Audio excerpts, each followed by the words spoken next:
What's up, everybody? Welcome to the Walkout Network. It's your man, Ant Walker, here with another edition of Unleashed. Always pleased to introduce a fine panel. And, of course, we've got a special guest this week by popular demand. You see her very fun, very controversial takes on Twitter. She's also got the WhoaTV, a very fun podcast with her homie Mike. This is Gina, also known as G from WhoaTV. G, what's going on? Hey, the podcast host that does the most. What's up, fellas? What's going on? Definitely happy to see a fellow person who has gotten shunned by Nate Diaz for asking about his children. So very, very good to see we're in good company here. Yeah. Caused a little bit of, what is it called? Baby pity? Or is that what he went off on? Yeah. So yeah, he gave you the baby pity and he gave me the I fathered all these motherfuckers. Yeah. Oh, that was you. That's good. That was me. Yeah, so that was fun. All right, so of course we've got the senior editor of SureDog.com, the jack of all trades who's mastered them all, Mr. Ben Duffy. Ben, how you feeling, my man? I'm feeling really good. I'm excited for the panel. I'm excited for the week of fights behind us and the week ahead of us. It's going to be a great show. Absolutely. And of course, anchoring the panel as always, the man with the math, the numbers expert, the statistician, also SureDog.com. He is the homie Jay Petrie. Jay, what's going on, my brother?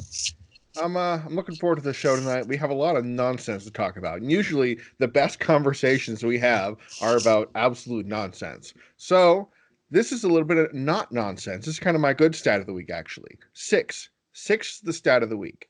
6 seconds was the difference between the finishes for Felicia Spencer and Megan Anderson. Anderson got hers done in 3:31. Felicia Spencer got hers done in 3:37. So they're going neck and neck right there. Oh, man. You know what? That stat of the week, we do a lot of this stuff on the fly. And because that stat of the week segues so nicely into a topic that we were going to save for a little bit later, I'm going to say, screw it. Let's do it now. Who's next for Amanda Nunes? Felicia Spencer or Megan Anderson?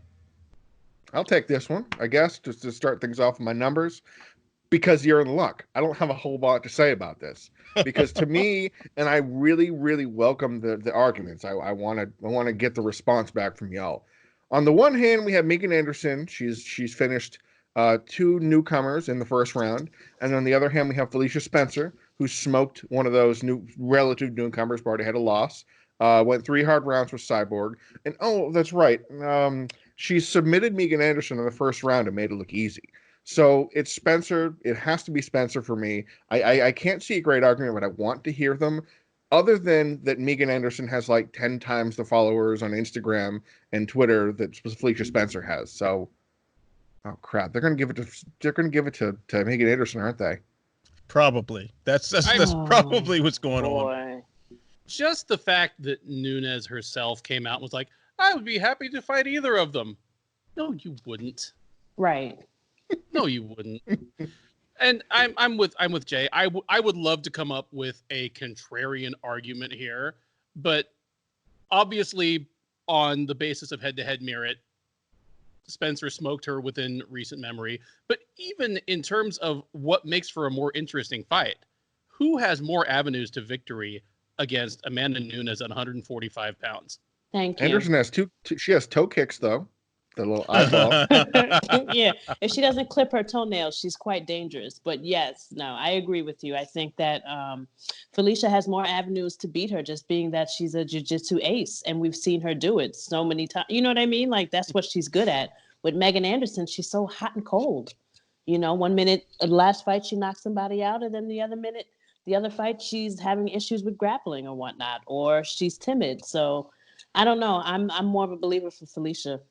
Yeah, I think we're unanimous here. I mean, even you look at what Felicia Spencer has to offer in both the stand-up and the ground departments. Quite frankly, I like the product a lot better than from Megan Anderson. Megan certainly has the power. She's got the statuesque build, and 6 foot tall, and as a female fighter, that's a big deal. But she's also a defensive liability and has been since Invicta. She takes way too many shots to stand there in the pocket with Amanda Nunes. Felicia Spencer also has a background in Taekwondo. She's someone who can strike, maybe not as effectively, but she doesn't take nearly as much damage as Megan on the ground. There's no contest. Yeah, anybody that's saying Megan Anderson should be in the next featherweight title fight against Amanda Nunes clearly just wants to see Megan Anderson. And I'm not mad at you, but that's not what I came for. I came to see some good fights. Yeah. Agreed. Yeah. So, all right, Well, let's. yeah. What's up? Mind. No, It's all good. You sure? Well, when Holly Holm embraces the grind on you, you're not going to do very good. You're in trouble. So pretty much. You saw what Nunes did to Jermaine Durand to me. It'd be the same fight. Yeah, so, Division I Holly Holm, man. You've got it locked there, Jay. All right, so let's move on to what was supposed to be our topic to begin the show. Before that little segue there, UFC 248 is this weekend. That's going to be a double stack title affair between Israel Adesanya, who's fighting Yoel Romero, and then we have Weili Zhang, who's putting her belt up against former champion Joanna Jacek. So I know we typically, when we talk about what's coming up next, we give picks for potential fight of the nights or some sleepers on the card, but I think these two top fights are compelling enough to just keep the topics focused there. So as far as Adesanya versus Romero, we've touched on this before. Who's in favor of this as opposed to someone who isn't coming off of 2 consecutive losses? Okay, if anybody is flat out in favor of it, please speak up. Otherwise, I'll take the next. No, go ahead, Ben. Do you think? Okay, then I will downgrade from who is in favor of it to who doesn't absolutely hate it. And I am just going to take this straight from the mouth of the champ. I was fortunate enough to cover UFC 247 in person, and of course, a big part of that fight week was the 248 guys. Dancing around. Weili Zhang couldn't make it, but so I was treated to a press conference with Adesanya and Romero, and he elucidated what he has been saying all along. He's like, I don't even care about the belt. I care about legacy. I want to fight this guy while he's still here. I want, after my career is done, for nobody to say that I didn't fight all the toughest guys that were available to me. So I agree. Romero does not deserve this title shot in any conventional, meaningful way. But in terms of when we're talking about Israel Adesanya 10 years from now, if he does Romero, will it be a significant thing on his ledger that we're talking about? Yes, it will be. Romero is a scary guy. Very. He's a scary guy. He's, it's only through a mix of some bad luck and a lot of his own poor choices that, he's not worn a belt to this point. He's blown weight in 2 title shots. But if this is a case of Adesanya, saying, I have time, these other guys can wait the extra 3 or 4 months, I want this name on my ledger before I move along, to accommodate him, if for nothing else, I'm okay with it. It sounds like a noble enough cause here, but I'm of the mind that Israel Adesanya's legacy wouldn't be affected if he were to not face Yoel Romero right now.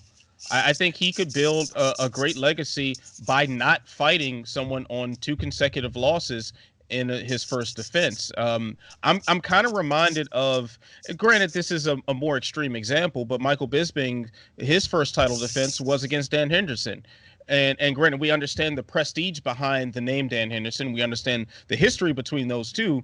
But was that the best fight to make for the middleweight division? And I think we can all agree that wasn't. But we understood the reasons for it being made. So G, I definitely want to get your take on this. So Romero, right now in this stage of his career, is that the legacy fight for Israel Adesanya? No. I'm totally in agreement with you. I don't understand why he cannot fight Yoel Romero sometime later. I mean, he's not retiring anytime soon. He's still an athletic beast. There's no sign of declining from him whatsoever. He's not injured. Why not just put that off, let him get one win, and then let what's it called? Izzy fight Costa when he's ready? I don't understand what's the rush. What's the rush for the legacy? I don't understand what's, why he has to do it now. Let Yoel Romero get a win, at least one more before we rush this legacy thing. I don't see why we have to do it overnight. I mean, I wonder if he sees some sort of vulnerabilities, or if he sees this is the time that I can beat Romero and it'll still matter and it'll still be a good win. But we've seen, I mean, yes, the fights that he had with Costa and Whitaker were very close fights, and some people scored it in favor of Romero to win those fights. He showed weaknesses, and he showed mental weakness to miss weight so many times for title shots. So maybe this is his moment to say, okay, here, I'm going to catch him at the right moment and get that shot. But otherwise, yeah, I mean, you mentioned Bisping Henderson. At least Henderson won a fight before he got the title shot. I mean, there you go. Granted, it was against Hector Lombard, who was in a 5 or 6 knockout loss skid. But he got his hand raised in the previous fight before stepping in for a title fight. So yeah, I don't like it in any way. I don't. Maybe I'm a purist, maybe whatever you want to say, but it just doesn't make sense. There's an active division of contenders that are, that have, I don't know, won fights recently. And it sounds so stupid to have to say that. I mean, if you don't want to give it to Costa because he's injured with a bicep injury that was going to be healed in February, and then it was going to be healed in April, and then June, whatever the heck that deal is. Jared Cannonier, he's done some pretty crazy things at middleweight so far. I mean, when he did a Jack Hermanson was no joke. And Hermanson, we had just seen almost submit Jacare Souza. So, there's I agree with G that what's the rush? I don't get it. And what's the rush? I don't know what the rush is. I mean, I think we all can agree that it is perhaps the most exciting fight you can think of as far as the clash of styles. But I mean, there are other exciting fights. I'd be excited to see him versus Darren Till. I think that'd be fantastic. There you go. I'd be excited to see Cannonier. That would be exciting. I'd be excited to see the rightful number 1 contender in Paulo Costa. That's who what just I want to see. Romero. Yeah. Right. Now, as far as the vulnerabilities that he might see in Romero's game, I mean, I think we all see Yoel Romero's vulnerabilities. Everyone sees his vulnerabilities. He doesn't have the best gas tank. He fires one shot at a time. He's defensively not the slickest at times, and he kind of fights in weird gears. But damn it doesn't matter. He keeps doing crazy stuff and keeps attracting attention. So I mean, if anything, I guess this is one of the times where we can just kind of suspend the purist viewpoint and just kind of enjoy it for what it is. And I expect it to be a sloppy shit show. So bring it on. What if he does what Figueiredo did? I mean, it's what if he doesn't make weight? It's a real possibility that he not only blows weight, as he. By the way, for those listening, and I don't know if you guys know either, Yoel Romero earlier, a couple hours ago, was 198. So he's got to get down 13 pounds in 4 days. That's not a small amount of weight for a professional or for a non-professional. Well, I think that's not too bad, actually, at this point. It's not crazy, but it's also Yoel Romero. It's Yoel Romero. Sure. Yeah. And I mean, there is a very distinct, statistically probable opportunity that he blows weight. Adesanya says, I don't care. This is not for the belt. This is for my legacy. Fights him and gets knocked out. Oh my God. That's about the worst thing that could happen to the UFC or the middleweight division or Israel Adesanya. But it could happen. What do you think, Duffy? Well, I mean, obviously, I'm in the minority here. All y'all have not only numbers, but truth and logic on your side. But I stand and die on this hill nonetheless. I mean, let me just throw out the open question. And again, I don't love this fight.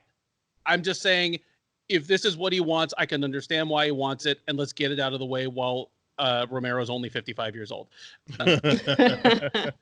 What would you rather Adesanya were doing this weekend? No, before you answer, it's been 5 months since his last fight. This is a guy that fought 4 times in 2018, 3 times in 2019. He himself has never been apparently injured or pulled out from a fight. He is clearly a guy who wants to be busy. If he's obsessed with legacy, you don't build legacy by doing anything other than fighting and beating people. What would you rather he were doing this weekend? Because if he had signed to fight Costa on the assumption that Costa was going to be ready by now, he might be fighting Yoel Romero anyway.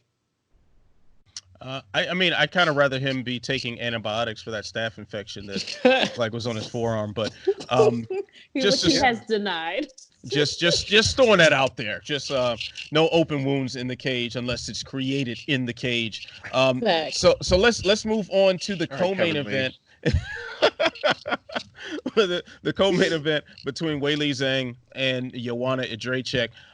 Quick thoughts on how we think this fight is going to go. Let's start with our special guest, G. How does the co-main event end? I think the co-main event is going to end in a decision, but favorably for Miss Weili Zhang. I think Joanna is going to try to keep her on the outside, but I think Weili Zhang has enough to get it done. I don't think she's going to be able to knock her out. I think JJ is way too talented for that. And it's going to be a war. It's going to be a back and forth type of war, but I think Zhang gets it done. What do you guys think? Duffy, it's all yours, buddy. There's too much I don't know about this fight. I don't know how invested Joanna Jędrzejczyk is in her own fight career at this point. I mean, I hesitate to jump to conclusions based on outside evidence, but you know, she seems to be enjoying her life a little too much for a former champ who's back on the comeback trail. This does not feel like the second act of a Rocky movie. You know, she's trotting the globe. She's had some work done that will add a challenge to the ability to make the strawweight championship limit. Let's just leave it at that. Because the thing is, she can punch the clock and walk out there and beat the Michelle Watersons and Tisha Torres of the world. Those are two atom weights that match up very favorably with her stylistically. If you are smaller than her and your route to victory is that you have to run at her and get her on the ground, which, I mean, Michelle Waterson is a karate hottie, but her best success at 115 has come by somehow like out wrestling larger women. So just leaving that out there. I haven't seen enough from Joanna recently to know how invested she is, because motivated Joanna, and I'm just cringing as I say that, motivated whatever fighter, but she at her best right now at her age, at her development, could absolutely give Weili Zhang a serious problem. But I think she does. I just don't think she wins. I agree with you. I think she's still that good. I just think that Weili Zhang is going to overpower her, and she can also keep up with her striking wise, And yeah, I'm with you on that. So I think Zhang wins. I don't think she finishes Joanna unless Joanna is in such poor condition that she has to really, really cut to make that weight limit. Because I mean, she's always admittedly had a hard cut to 115. She's been open about that. Mm-hmm. That's only going to get harder as she goes further into her 30s and adds a pound or two of uncuttable weights. So it won't tell in the first round. In fact, put me down that Joanna wins the first round of this fight. Oh yeah. It will. The question will be how she looks in the fourth and fifth if the fight is still going at that point. Has she cut too much weight? Is she too tired? And is Weili Zhang starting to roll downhill on her? So yeah, go ahead, Jay. No, hit it. It's really interesting to see how this fight's going to play out, because Joanna, when she's struggled, it's having to fight off the back foot because she's a bully. Straight up, she's a bully. Mm-hmm. Picture the Jessica Penne fight. Picture the Claudia Gadelha fight. Picture the Valerie Letourneau fight. Yeah. Just Oh God. when she can stalk her opponent down, she is a scary woman who is going to land 200 significant strikes on your face. So that's a very scary proposition. Now, I don't think I've seen Weili Zhang step backwards in any of her fights so far. She doesn't. I think she is a bulldozer. Now, when that happens, when they're both coming together and they meet at the center of the cage, I feel like the powers, as we have seen, is in favor of Zhang. And I think Agreed. that is going to be a very surprising thing when Zhang hits as hard as Valentina Shevchenko did. Because there was that moment in the fight before Shevchenko was taking her down, was that she landed on Joanna, and Joanna kind of had to shake out the cobwebs and go, "Ooh, I'm not used to this." Aside from that one, that not quite a fluke, but that one mega shot from Rose Namajunas, she got hit hard by Shevchenko. I think that Zhang is going to surprise a lot of people here, and I think she is she's a 185 favorite. Weili Zhang is, so that's pretty fair. I actually see her getting the fight finished. I see, if she doesn't do it in the first round, I actually would maybe disagree. She is a terrifying woman in the first round. What she did to Jessica Andrade, Yeah. another woman who walks straight at you and will power slam you quite literally, and made Tisha Torres cower. Did terrible things to Jessica Aguilar. I mean, I'm on the train. I'm on the train now. I'm with you. I'm with you on this one, Jay, because I'm reminded of Joanna dropping a couple of first rounds during her title reign. Yep. I'm reminded of Claudia won the first two. Right, yeah, Claudia and Jessica Andrade giving her some go in those first rounds, and I just see Weili Zhang being able to do that with more technical skill, with more power, with more strength, and being able to sustain that for a longer period of time. So it's going to be a tough hill to climb for Joanna. But I'll end the discussion about the co-main event with this one question: if Joanna were to recapture the belt, do you think she has another legendary run in her as champion at strawweight? No. She's probably gonna. It's gonna sound really gross to say, so I apologize. She's probably gonna have to have a rematch, not just because of the history of the division, but Weili Zhang has won her last 20 fights in a row. So I feel like they're gonna throw that right in there, mostly because there's not really a number 2 contender right now. I don't know who would be next in line. Tatiana Suarez is neck injury. Rose is fighting Andrade again, so maybe that. But I feel like that, win or lose. Well, no, take it back. If Joanna wins, she might very well fight her in the next fight, and good luck with that. All right, Jay, I have to say that is perhaps the grossest thing ever said on the Walkout Network. I'm ashamed of myself. Oh. I hate immediate rematches. Terrible, man. Terrible. I can't stand them either. I hate them. Yeah. Yeah. Well, all right. Let's move on this, because there was significant activity over the weekend in mixed martial arts that we must discuss. Because, man, if you thought Texas was bad, Virginia had to show its ass. So let's just jump into the controversy right away here. Where would you rank the Magomed Ankalaev finish of Ian Cutelaba among the all-time worst stoppages in mixed martial arts? Ben, I'll start with you. It's way up there. I did a little bit of thinking, a little bit of tape watching over the weekend, just thinking about this question. There are several factors that make this one arguably the worst.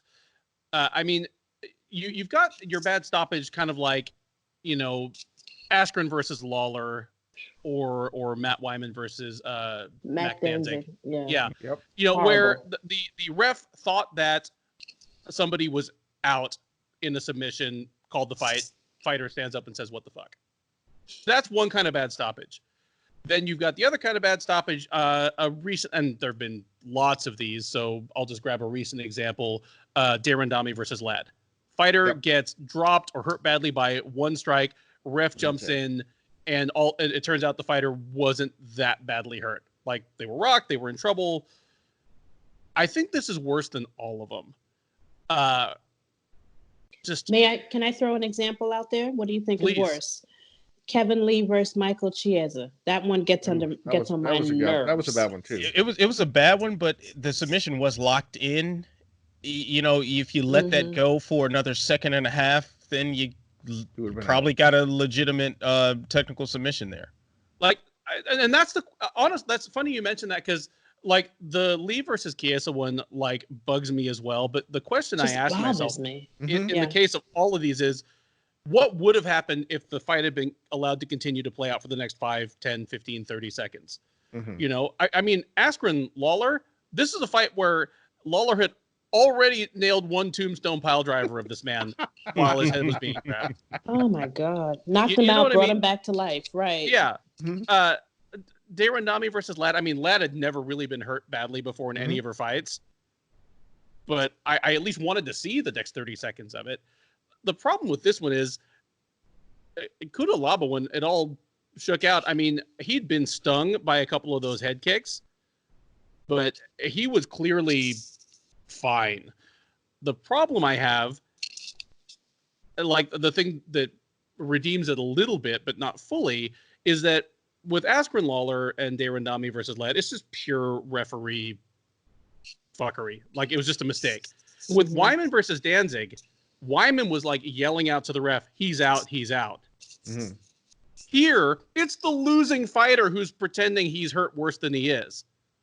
If your strategy involves trying to fool others into thinking you are hurt more badly than you are, you can't be that mad when it works. And again, bad stoppage. McDonald was completely in the wrong. I mean, Cutelaba is welcome to appeal it. Nothing's going to happen because MMA, like, you know, it's not going to be reversed. It should still be appealed. He's welcome to go on, right? And he's welcome to go on record as, you know, having, you know, protested and appealed it. But ultimately, it's hard for me to feel too bad for him because he acted like a fucking asshole all week. Like, and I'm not just talking about usual asshole. He like charged forward and like tackled and made contact with Ankalaev both at the weigh-ins and like before the seconds before the fight is about to start. Just wait for 10 seconds and you can fight him legitimately and you get paid for it. And it's like, for all those reasons, you know, while it's a bad stoppage, bad ref mistake, my sympathy for him is tempered because he acted like a dickhead for days. He did several things that, dude, when he charged Ankalaev and like just physically collided with him and half wrapped his arms around him, if Ankalaev had just fallen to his butt and said, "Oh God, my neck," we don't have a fight. Nope. Yeah, that's true. Like, that's dude, true. like, he has an assault charge, so that's fantastic. And some fighters don't like that because Corey Anderson had a gripe with Johnny Walker for the same type of behavior. At the weigh-ins, Johnny Walker faked, like, you know, walking up the steps, and Corey distinctly said, like, I'm here to support my family. You playing around. If you twisted your ankle and hurt yourself, the fight's over. Stop playing around, and we're going to fight in a cage. Relax. And it's like Cutelaba probably needs to hear that as well. Like, tone it down a bit. You're going to get in a cage and fight. Like, relax. You know? That's just for all that and for looking like a giant Brian Caraway, I don't feel too bad for him. But I mean, the plus side is he does have a career in those direct to Netflix videos that star the MMA fighters that are just really, really bad. So he did have. I mean, that's probably the best acting performance I've ever seen from an MMA fighter. Dude, it was straight out of Anderson Silva playbook. But if there's a fighter that embodies their nickname, Ion Cutelaba being the Hulk, that's pretty up there. You know, the Hulk has an IQ of 5. That's up there with the hard-hitting hillbilly or the hillbilly heartthrob or something like that. Easily, just like, I mean, I too, I was chewing on this thinking, okay, there's got to be some really bad stuff because you don't want to look at it and go, oh, this is the worst we've ever had, because, you know, in retrospect and recency bias, you go, oh, okay, this is the worst.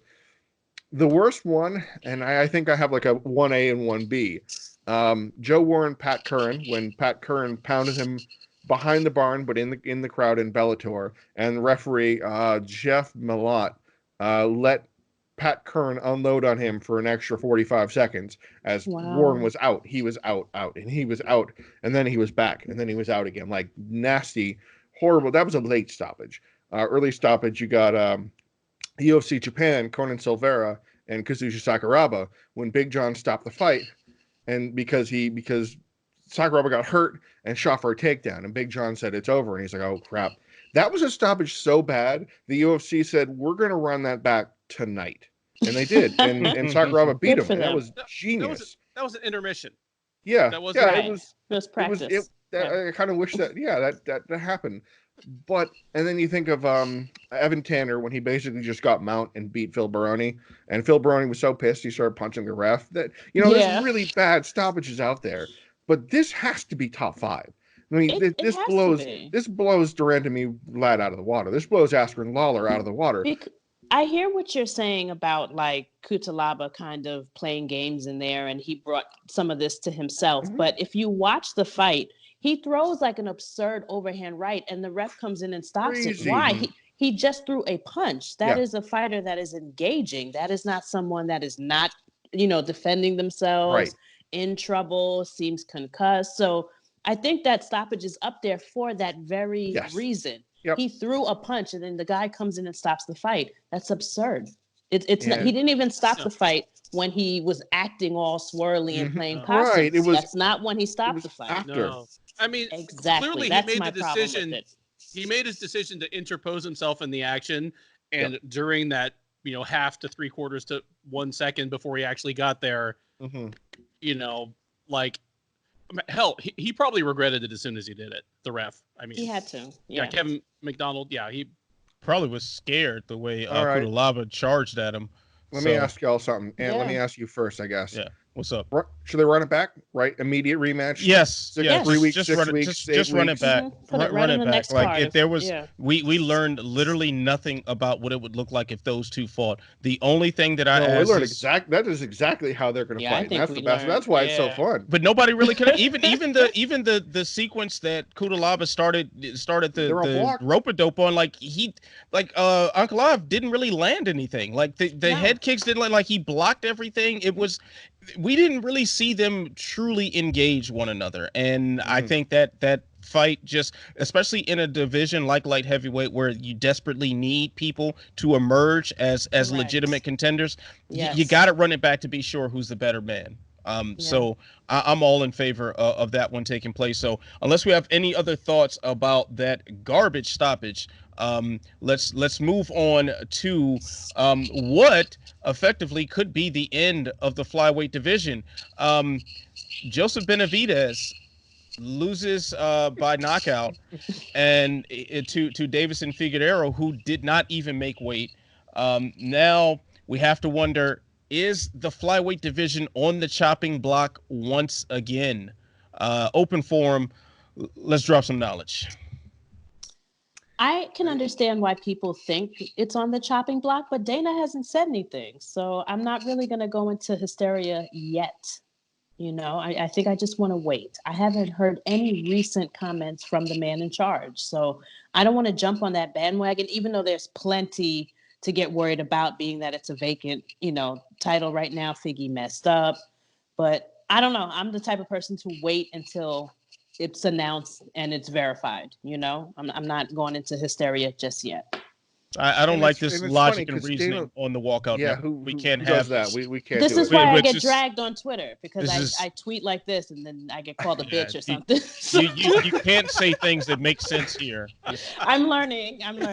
Well, Dana in the post-fight interview, he'll always say, "I don't like to make decisions right after the fight," and then he'll make decisions right after the fight. Mm-hmm. This I don't know. This was his silence is deafening. I'm with G on this one. The fact that they didn't say something it's almost concerning to me because that Dana was dumping on the flyweight division. I mean, it was not a secret when the UFC cut half the roster. I kept track. They cut half the roster. They sure did. Yeah. And something that is an issue to me, but it's also maybe telling too, is that the UFC now has a top 15 full lineup of the rankings, because for a while they were empty spots. The number 15 ranked flyweight in the world I'm not going to drum roll, is Tyson Nam, who has lost both of his fights in the octagon to date. So at least maybe they're making an effort. I don't know. They brought back Brandon Moreno. They brought on Askar Askarov. They just signed Zilgiz Zalmagov. I'm trying to get that better. He's a guy who just beat Ali Bagotinov, so he's actually maybe legit. I think he's a top 15 guy for us. I don't think it's over, but if there were a time for the UFC to say, okay, we're out of here, this is the moment. And if you're going to do it, don't let us linger too long. So Ben, can you do your best Dana White imitation here? Where would you go with this flyweight division? Do you cut ties for 125 now, or do you have another fight for a vacant belt? And if so, who's in that fight? Flyweights were never his friend. Ooh. Whoa. What do I even say? Is there tea that I have missed? Whoa.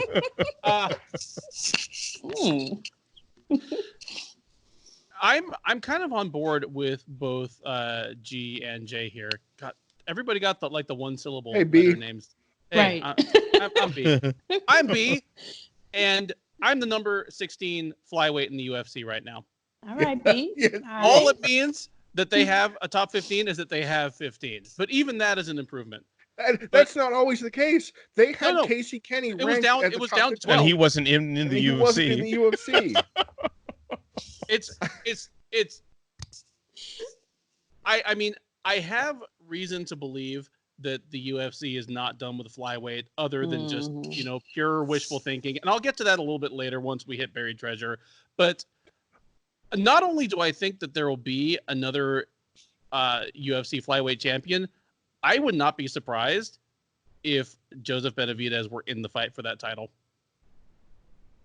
Like I mean, Dana White is someone who is normally given to speaking off the cuff and making some bold pronouncements that he later just kind of quietly backtracks. And I don't hate that. I'm not mad. Like, there are a lot of things. I'm used to it. Yeah. You get used to it. Yeah. We're used to the abuse. Yeah. Dana. Yeah. We're used to the abuse. Yeah. We're like abused children. We get used to it. We learn how not to, walk on eggshells. Roll with the punches. Yeah. And then before you know it, it's normal. We're like, oh, he's cursing at us again. It's cool. It's almost fun. Yeah. It's like, some kid that got beat up, just remembering. My dad was really enthusiastic about the family. That's how I feel. He's passionate. Yeah. Whatever else, maybe you said about him, Dana White remains an emotional guy. Yes. and passionate about this sport. Josh Gross is still banned from the UFC. Okay, yeah, it's not funny anymore. Wow. Thanks, Jay. You're welcome. Now my joke is dead. I'm reminded of a line from the Mobb Deep song "Quiet Storm," where Prodigy says, "I love my pops too. He told me how to shoot when I was 7." Facts. Hey, I'm sorry. I just wanted to quote Mobb Deep. I apologize. Continue. And I'm like so excited he did because I'm a huge fan. I'm like, R.I.P. I love my pops for that. All right. So, but sorry, Ben. Real quick. Sorry, just to close that thought. The fact that he did not come out and say anything like just sensational and off the cuff about the fight itself or the division or anything gives me some quiet hope. And then, I have some slightly more substantive hope going forward. Because he has a scapegoat. He has Figueiredo to throw right under the bus to say, like, oh, no, he didn't make weight. There's no, champion. Henry's gone. We'll scrap the division. And he hasn't said a thing, which I think is also very telling. I agree with you guys. I think it's going to remain. But I just feel like we just can't get too excited or talk too much about this. You know what I mean? I'm like. Hush whispers. Dana, normally he likes to bust shots crazy. Like, the sound scares him. Yeah. And he hasn't said a thing. So I think it's us. We're like online, it's like hysteria. Everyone's, I'm doing polls and shit about it. I'm asking people and I'm sitting here like, the man in charge hasn't said shit. Calm down, And I'm even hearing rumors that, what's it called? Henry's manager, Ali, tweeted, once he's done beating Aldo, he's going to come back down and fight for the flyweight, title. I don't know how true that is. You know how Ali is with putting stuff out. And then I also heard they might run it back with Joey B and Figueiredo. So I mean, that to hear rumors like this, that's a good thing. The division is still alive. I think one other factor to consider here too is Joseph Benavidez, like who he is, just as a person. He's one of those guys, and I'm not sure how many of the panel have actually met and spoken to him. He's easily one of the nicest people in the sport. Yes. And it's impossible to not just like the guy as a human being. And Dana has shown favoritism to guys who he just genuinely likes. Let's talk about Frankie Edgar's title shot against Max Holloway as evidence of this. If he likes you, you just might get the benefit of the doubt sometimes. Mhm. And Joseph Uriah Benavidez, yeah, or Uriah Faber, exactly. You can be one of those people, and I think Benavidez potentially is one of those people. Now, I'll conclude it with this question right here. Is Joseph Benavidez the greatest fighter in UFC history to not win a belt?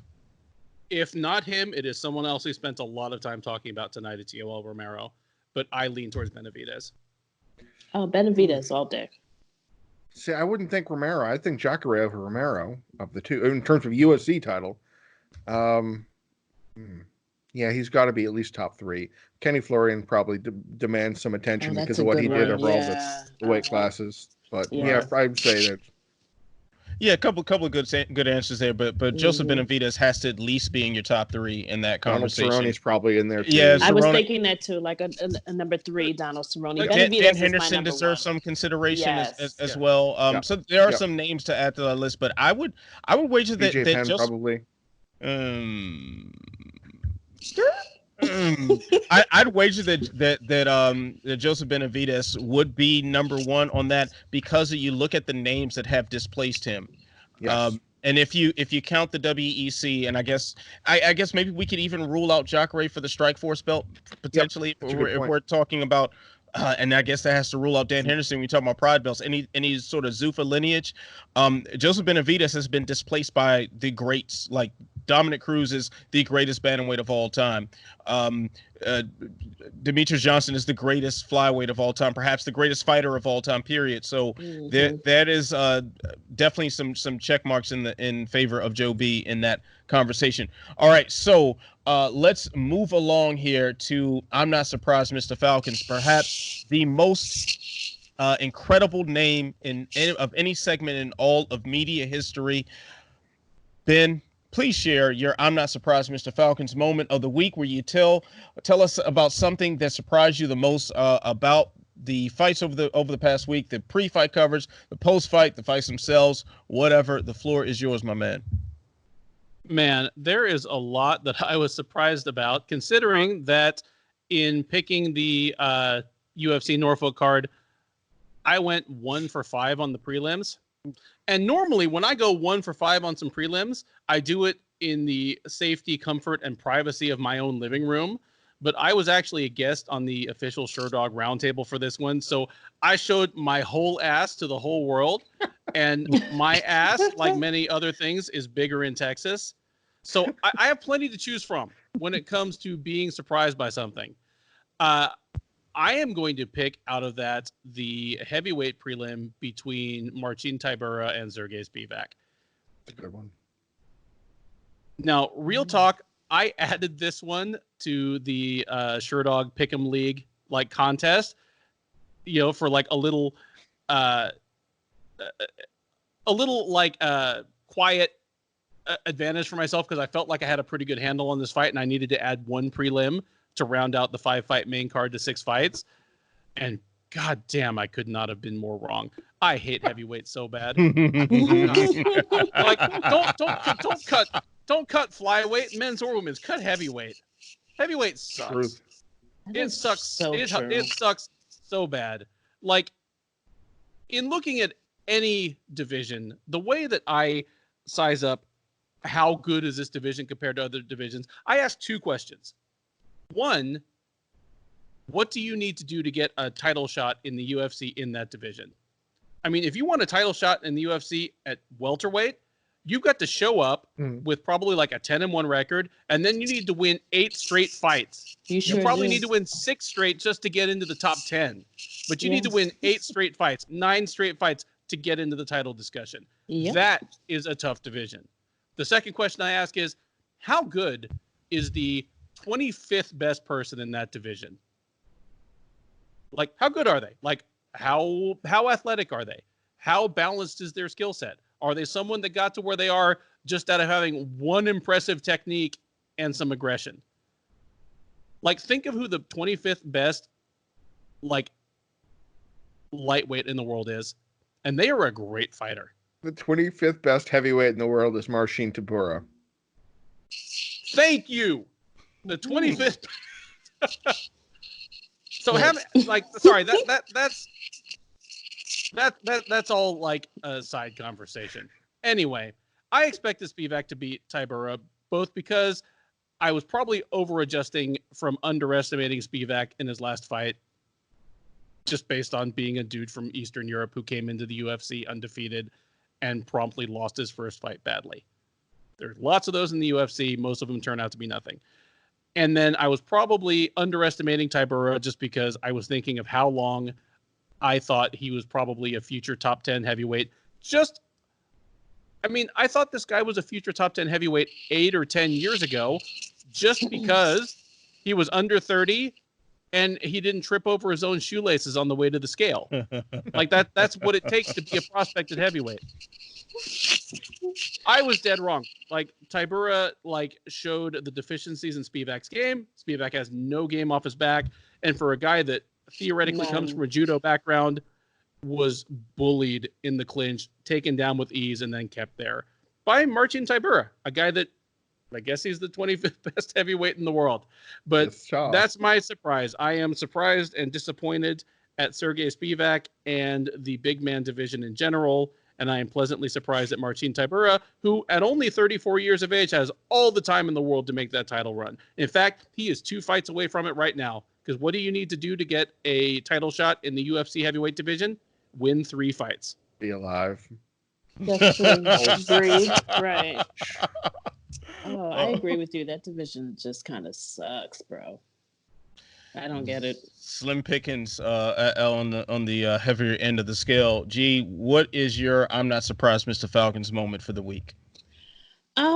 My surprise for the week is not enough attention was given to, I feel like, what's his name? Luis Pena for his performance. I feel like he fought a long, hard fight. And just because he didn't serve us those flying knees that people want to see him deliver all the time and all that excitement, I saw people talking down on his performance or not really enjoying it. And it kind of upset me because it's like he had a tough opponent and he wasn't able to put on the show that he can usually do for us. And the poor man is apologizing after the post-fight speech for a winning performance. Against a late notice replacement too, on top of that. Against a late notice replacement. He doesn't have a specific game plan for this person. And then his late replacement is tough as shit. You know what I mean? Like I just feel like he didn't get enough credit for his performance. Instead, fans took a dump on him. And then I believe he met his brother or some family member for the first time after the fight. Brother. His family, yeah. I think it was on my Twitter page. I think I tweeted that I needed tissues, and I was just like, am I the only one here that is loving the positivity in MMA media news? And then this guy just had a win with a late replacement. I just can't stand when fans don't get exactly what they want and we dismiss their performance and we don't talk about it. Luis Pena didn't deserve that. I love the fight. Agreed. That was nice. Yeah, agreed on all counts there. Yeah, very, very, very good one right there, G. Jay, what's your I'm not surprised Mr. Falcons moment this week? Man, we are going 3 for 3 on the prelims, and I like it. I'm happy about that. It makes sense because, there was a lot of talk about the featherweight tournament, sort of, and the flyweight thing and that whole big, the Hulk smash moment. But keeping to these prelims, so there was this guy named Elon Cruz who was on the Contender Series last year. He was dominating the fight and did the opposite of Brendan Loughnane instead of going for a takedown with 30 seconds left, he went for a flying knee and smeared his opponent, and Dana went, that guy, I want that guy. So Elon Cruz fought, I believe, a short notice replacement in the Alpha Ginger, Spike Carlisle, and so the fight happens, and it goes on the way it did, and they get clinched up, and Spike Carlisle delivers this elbow that you could hear you sometimes strikes have that sound, and it was this kind of piercing elbow right to the side back area of his head, just a boom, and you could see Cruz's legs kind of give, and just a devastating shot. And then, through another, because obviously you're going to, if you have that success, throw another, and proceeded to smash this guy out in less than 90 seconds. I didn't have a lot of expectations of the Alpha Ginger. I'd seen him on the Contender. No, I'm sorry. I'd seen him on LFA before, and he hit a spinning back fist, but I don't remember his competition being crazy high. So I thought, okay, it's an LFA guy I've seen before with a cool move, but he's got a nickname, he's got a gimmick. He loves the Jesus thing, and cool. More respect, more power to you if you want to do that. But oh my God, he kills. He done. You done messed up, Lon. Like straight up, just did mean things to him. Thank you. I could not believe that performance. I have thought that every time I've seen his name for the last year. I've thought of that damn Key and Peele skit. Lon. Hilarious. All right. I don't know if I can top that, but I'm also going to break the prelim streak here for the I'm Not Surprised Mr. Falcon segment, and I'm very surprised by Norma Dumont. Not that she lost to Megan Anderson, but that she somehow found a way to protest the stoppage afterward, saying that it was questionable, or no, it wasn't. The fact that she said that means like the stoppage was just fine. Like, girl, you tripping. Like, wow, fam. Like, you were asleep. Yeah, let's just move it along here. I don't even know what else to say about that one. All right, poor baby. Yeah, just wow. Let's move on to the speed bag, and that's where I get to flex my authority and go ahead and clock you mofos while you answer some questions that have been pre-prepared here. So I'm going to set up my clock here. You each are going to have 10 seconds to answer these questions. So let me go ahead and turn the speaker up so you can hear that. All right. I will start with our special guest, G. So first question, will the coronavirus affect MMA stateside in the future? Probably not, because I think this epidemic is going to work itself out before that happens. The optimist right there. Someone has been watching the stock market. All right. Ben, please tell us, will the coronavirus affect the sport of mixed martial arts stateside? I think it will. It might not affect a big ticket UFC event, but there's going to be some medium-sized card that plays to an empty hall because of some local health. You could have finished the sentence. Edict. All right, Jay. Now tell me, does the coronavirus have an effect on the sport of mixed martial arts in the United States? Yeah, I'm with Duffy. I think that the small market might be hit harder. I apologize right now for all y'all that I'm about to break the rule and go past the dinger here. To mention this, because I think this is actually a bigger question. The coronavirus, here we go, will impact the sport in a great way overseas. It already has. One championship held an event in an empty stadium, and this will not be the last. It's not a naysayer doom, whatever, anything like that. No, I already know countries that are backing off saying we don't want to have to deal with this. France is banning all gatherings over 5,000 people. So I think this will have an impact. Now, I'm going to go with the whole optimist and say I think we're going to be okay. I don't think this is going to be the great plague to sweep the world. But I think the immediate year or so, there's going to be some weird stuff going on. Ryzen, one championship, maybe even UFC China might not happen this year. UFC Russia, I'm not sure about. So, yeah, sorry about the time delay. But I just want to mention that it will have an impact until we get it all sorted out. All right. Cool. Okay, so let's move on to the next question. Jay, I'll go ahead and start with you. Keep the floor in your hands. Who do you think should headline the UFC's inaugural trip to Kazakhstan? in June. So I apologize for going. No, I'm kidding. It's Peter Yan. Marlon Moraes sounds like an ideal headliner if Shevchenko is busy. All right. Okay, Ben, who do you think headlines that inaugural trip to that country, whose name I had trouble pronouncing? I mean, there are 3 or 4 fighters from Kazakhstan in the UFC, but they're a super low profile. Give me a Russian heavyweight. Give me Oleinik or Volkov against anyone. Oh, that's a good answer. I dig it. Good answer. All right, G, let's see if your answer is as nice as your fade. Who is going to headline this card in a former place? The Borat country. Just say the Borat country. Yes. The Borat country? I want Valentina Shevchenko, but she might be busy, so I'm thinking Volkov. Okay. All right. All good answers here. Now, next question, final one here. What do you make of the short-lived Tito Ortiz drama involving his win over Alberto El Patron from last year? Put me last. Okay. G, what do you make of the Tito Ortiz and El Patron drama? I make nothing of it. That's my answer. Nothing, absolutely at all. Irrelevant. Wow, just straight to the point and just cold-blooded. That's all right. me. Jay, tell me, what do you make of the Ortiz El Patron drama? This is such a Tito thing. This is Tito Ortiz. There you go. He tests positive. Doctor says it's okay, and everyone goes, "Oh, it's Tito. I guess we're okay." All right, Ben, you're up. What do you make of the Combate and Texas screw up here? I'm not even that mad at Tito about this. Tito is doing what any fighter should do. Wait for the charges and respond to them and throw shit against the wall and see if it sticks. I'm upset at Texas. I live in Texas. Those of you who know me know that most of what I do is follow stuff locally in Texas. You know, that's my passion. The Texas Department of Licensing and Regulation is some bullshit on this.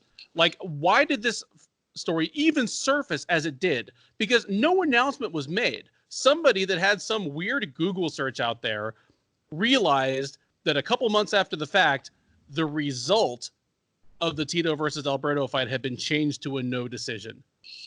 And then it became a story. I believe it was our colleagues over at MMA Junkie that first broke the story. And all they had to say was, this fight has been changed from a submission win to a no decision. More news when we have it.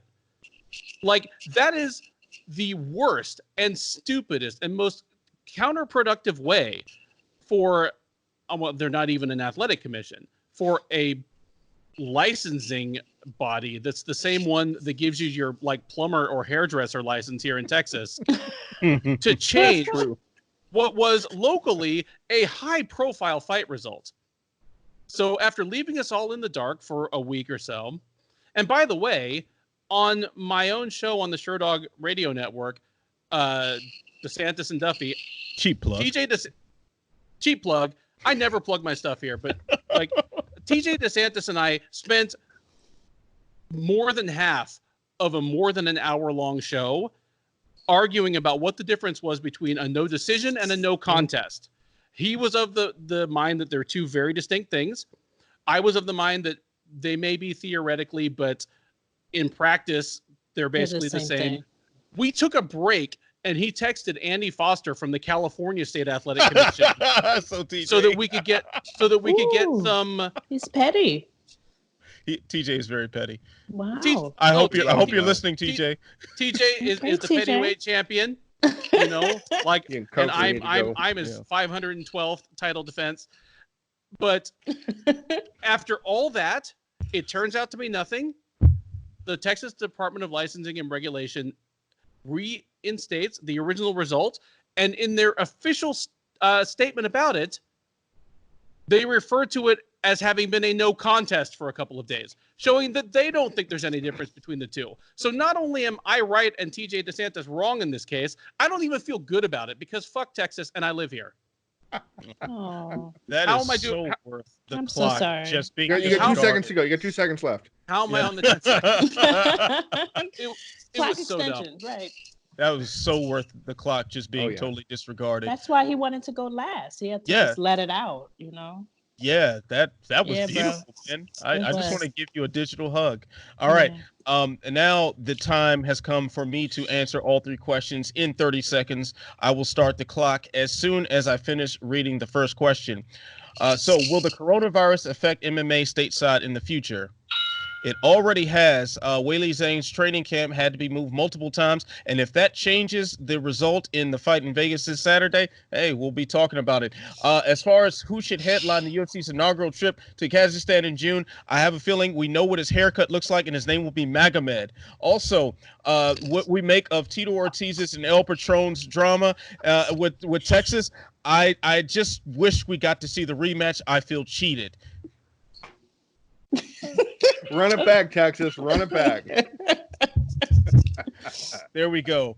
All right. So now we are going to conclude things today with Buried Treasure. And this is where we get to share a story in the MMA world that probably should have gotten greater coverage. So I will start. Yep. I'll start with Jay. What's your Buried Treasure this week? I want to keep the story going because I feel like it's very important. So, Texas, UFC is not done with Texas. And we knew, obviously, we know the UFC isn't going to move on from Texas. That's no brainer. It's a big market, everything like that. The UFC is bringing an event to Austin in June. So we are right back. We are out of the frying pan and into the other frying pan. It's going to be in the same place it's been. I actually attended a UFC Austin event. It was Edgar versus Swanson when he did mean things to Cub Swanson's neck with like 3 seconds left. UFC is going back to Texas.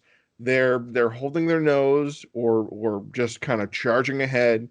I think it's gone under the radar not only because the UFC is just dumping event after event after event. There's a span until the end of June where we have 2 weeks off from UFC coverage. It is relentless. We have we have UFC Perth, we have UFC Kazakhstan, we have UFC Austin and UFC Saskatoon. So it's kind of buried in the whole, well, it's going to be there. No idea who's going to headline it, of course, but it just goes to show you that the UFC doesn't really care about the commissions as long as there's market and money to be made. So I'll see you in June, Duffy. I'll be there. Come crash with me, dude. All right, Ben, might as well follow up with you. What is your buried treasure this week? Well, I mean, it's buried for a good reason because on the face of it, it's a thing of local interest, but it does say something nationally or globally. This past Friday, the day before UFC Norfolk, I was at a local show here in Houston. I was at Fury Fighting Championship 42. Fury Fighting Championship is, it's the top promotion in Texas without a doubt. And they have been expanding into neighboring and nearby states like Louisiana and Colorado. That's neither here nor there. It was a great card for them, but at the top of the card, their flyweight champion, Jacob Silva, successfully defended his title, knocked the dude out in the first round, and within 2 hours afterwards had received an invite to appear on Dana White's Contender Series in June. You know, it's one of those things. I mean, Mick Maynard came up in Texas. He was an LFA guy, so he has close ties to, a lot of the Texas promoters here.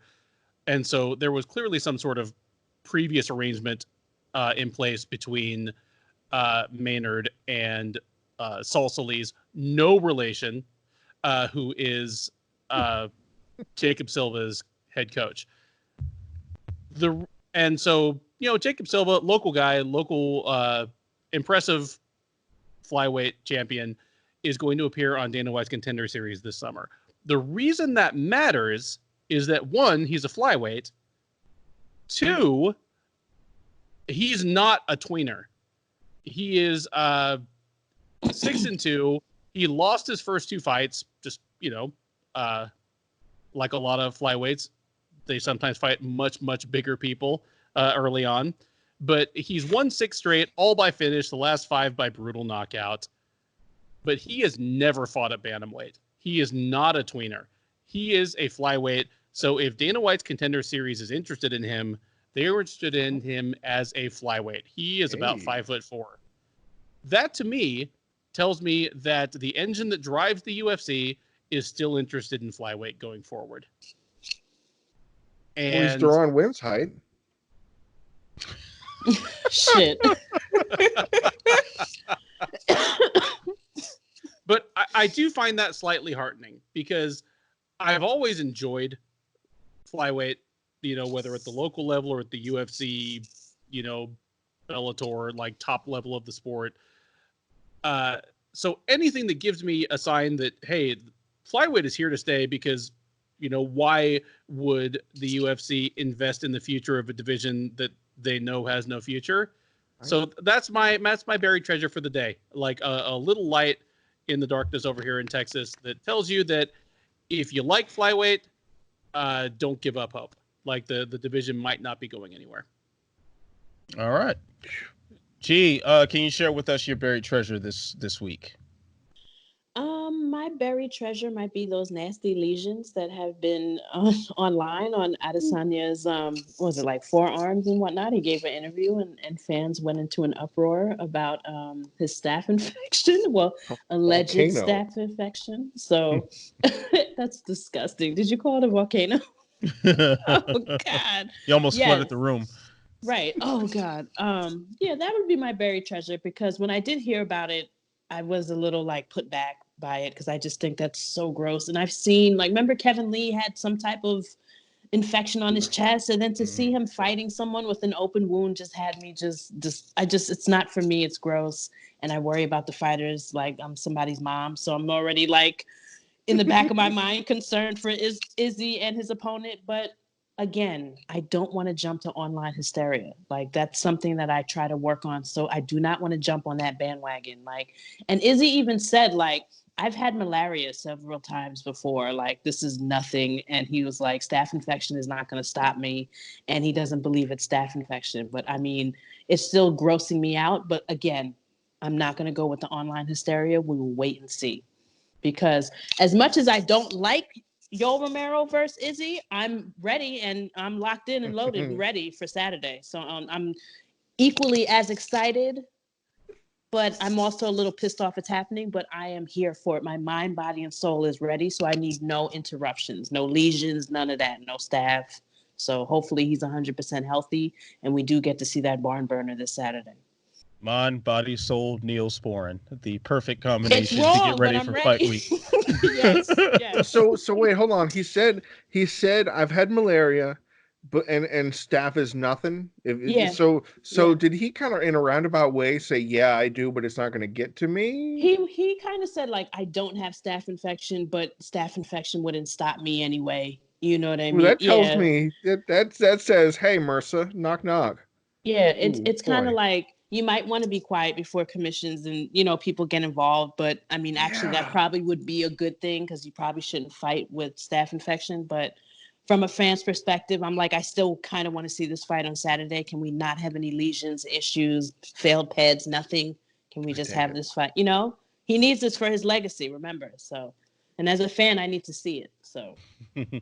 All right, absolutely. So my buried treasure this week is actually courtesy of Juan Adams, who found himself signed to a new home, and that's Aries FC, promotion based out of Africa and Europe. So he is actually saying that he is getting paid more there than he's ever been paid in the UFC. Now, I quickly looked up his disclosed payouts last several times, and he made $16,000. He reported $16,000 for his losing effort to Justin Tafa at UFC 247. Before that, it was the Greg Hardy fight. I think was just over $15,000. He had a similar payout from the Arjun Buehler loss, but the most money he's made was, let me make sure that I get this right. Yeah, when he defeated Chris De La Rocha. He made $24,000, but that included his $12,000 win bonus. So he clearly is getting at least 15, or excuse me, at least 16 and 16 probably more. So we'll see what his career looks like at Aries FC, see if he can fight his way back to the big show, or if he's content there. Obviously, if they're paying him a little bit more. They're going to make him fight Rugrug. That's the whole point. That isn't it. Because Rugrug's the big heavyweight they want to test. So an ex-UFC guy, that's exactly what they're doing. I didn't even think about that until right now. Look at that breaking news right here on the Walkout Network, courtesy of the homie Jay Petrie. Check those kicks, Juan, and you might be good. All right, so I guess that'll do it for this edition of Unleashed. So definitely want to thank G from WhoaTV for jumping in. It's been a pleasure having you on. Thank you. Drop the I know the Twitter handle's changed a little bit, so drop the Twitter handle for the folks. Yeah, they got me, so I had to use my burner account. So you can find me at G-Spot MMA. Isn't it ridiculous? G-Spot MMA. If you want to discuss, debate, and laugh, just please follow me. It's all about MMA. The best haircut in the sport this side of Tyron Woodley's heart. So, all right. So Ben, you know where to follow Ben, at Benjamin Duffy on Twitter. You can find his work on Sherdog.com. Jay Petrie as well. You can follow him at Jay Petrie. Follow his work also at Sherdog.com. And of course, I'm Ant Walker. You can follow me on Twitter at Ant Walker MMA. And because none of us have G-Spot in our name, half the population is not incapable of finding us. You gotta get you a G-Spot, man. Well, I guess that'll do it for the clitoris of MMA. So, Look, I was like, wait a minute. So you know what you got to do. You got to stay beautiful. You got to stay positive. And most of all, you got to stay sexy. I will see you when I see you. Peace. Later.